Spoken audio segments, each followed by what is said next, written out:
రచయిత రాజమౌళి ఫాదరు అట్లాగే రాజ్యసభ్యుడిగా బీజేపీ తరపున ఉన్నటువంటి ప్రస్తుతం మొన్నటిసారి ప్రత్యేక కోటాలు ఇవ్వబడినటువంటి విజేంద్ర ప్రసాద్ సంచలనాత్మకమైన వ్యాఖ్యలు చేశారు.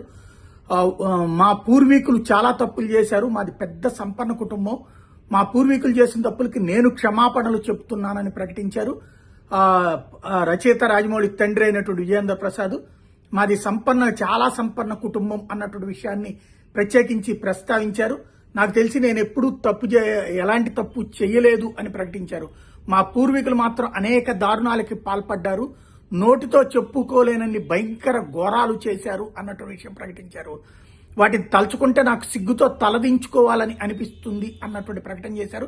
మా పూర్వీకులు చేసిన తప్పులకి నేను క్షమాపణలు చెబుతున్నాను అన్నటువంటి ప్రకటన ఇప్పుడు సంచలనాత్మకమైనటువంటిది. ఆయన ఏ విషయాల మీద చెప్పారన్నటువంటిది రాబోయే రోజుల్లో చర్చకు వస్తుంది.